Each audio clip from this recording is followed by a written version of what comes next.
बिस्मिल्लाहिर्रहमानिर्रहीम अस्सलाम वालेकुम।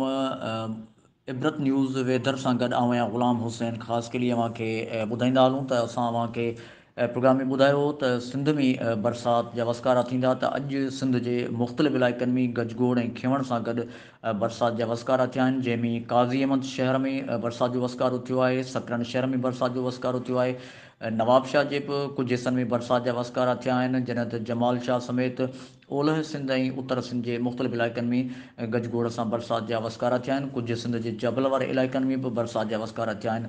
बरसाति जे वसकारे सां मौसम कुझु थधि में इज़ाफ़ो थी वियो आहे, जॾहिं त ओलह जो जेको बरसाती सिस्टम आहे उहो पाकिस्तान में दाख़िलु थी वियो आहे। ओलह जे बरसाती सिस्टम जे दाख़िलु थियण सां सूबे बलोचिस्तान जे मुख़्तलिफ़ इलाइक़नि में गजगोड़ ऐं खिवण सां बरसाति जो सिलसिलो जारी आहे, जॾहिं त पंजाब जे मुख़्तलिफ़ इलाइक़नि में बरसाति जा वसकारा थिया आहिनि। ख़ैबर पख्तूनख्वा जे बि मुख़्तलिफ़ इलाइक़नि में बरसाति पई आहे। ओलह जे बरसाति जो सिस्टम जेको आहे उहो 10 नवंबर ताईं जारी रहंदो, जंहिं दौरान सूबे बलोचिस्तान, सिंध, ॾखण पंजाब समेत ख़ैबर पख्तूनख्वा ऐं मुल्क जे अक्सरियती इलाइक़नि में गजगोड़ सां बरसाति जा वसकारा जारी रहंदा। सूबे बलोचिस्तान जी ॻाल्हि कयूं त बलोचिस्तान जे मुख़्तलिफ़ इलाइक़नि में बलोचिस्तान जी गादी वारे शहर कोइटिया समेत मुख़्तलिफ़ इलाइक़नि में बरसाति जा वसकारा जारी आहिनि। कोइटिया, खुज़दार, लोराराई, बारखान, कोहलो, लसबेलो, नोशकी, जाफ़राबाद, नसीराबाद, चागी, सिब्बी, कलात, बूलान, ज़ियारत ऐं उन जे आसपास वारे इलाइक़नि में गजगोड़ सां वधीक मींहुं पवण जो इम्कानु आहे, जॾहिं त काफ़ी हंधनि ते ॻड़े जो बि इम्कानु आहे।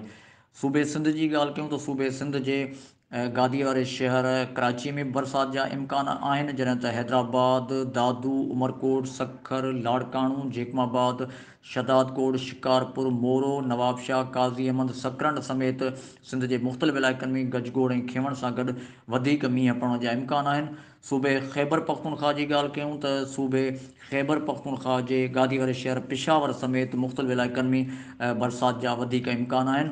पिशावर, कोहाट, डेरा इस्माइल ख़ान, टांक, बोनेर, सवात, मानसरा, एबटाबाद, लोअर देर, शांगला जे इलाइक़नि में गजगोड़ सां बरसाति ऐं जाबलू इलाइक़नि में बर्फ़बारी जो इम्कानु आहे।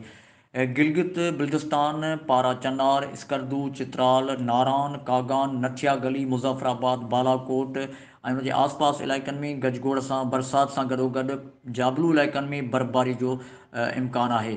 सूबे पंजाब जी ॻाल्हि कयूं त पंजाब जे बि मुख़्तलिफ़ इलाइक़नि में बरसाति जो इम्कानु आहे। मुल्क जी गादी वारे शहर इस्लामाबाद ऐं कोहमरी में बि गजगोड़ ऐं खिवण सां बरसाति जा वसकारा थींदा, जॾहिं त रावलपिंडी, अटक, चकवाल, म्यावाली, तिला गिंग, कलर, सैदान, खुशाब, सरगोदा, फैसलाबाद, झंग, दान खान, केवड़ा जे इलाइक़नि में गजगोड़ सां बरसाति जो इम्कानु आहे। लाहौर जे बि मुख़्तलिफ़ इलाइक़नि में बरसाति जा वसकारा थींदा। मुल्तान डिवीज़न, डेरा गाज़ी खान, राजनपुर ऐं तौसा जे इलाइक़नि में बि मुख़्तलिफ़ इलाइक़नि में गजगोड़ सां बरसाति जो वसकारो थींदो, जॾहिं त लाहौर ऐं गुजरांवाला डिवीज़न जे इलाइक़नि में वधीक मींहुं पवण जा इम्कान आहिनि। इबरत वेदर न्यूज़ में फ़िलहालु एतिरो ई। वधीक ख़बरुनि, अपडेट, मौसम जूं ख़बरूं ऐं ॿियो घणो कुझु ॾिसण लाइ ॾिसंदा रहो इबरत टेलीविज़न नेटवर्क। ग़ुलाम हुसैन ख़ासि करे खे इजाज़त ॾींदा। अल्लाह हाफ़िज़।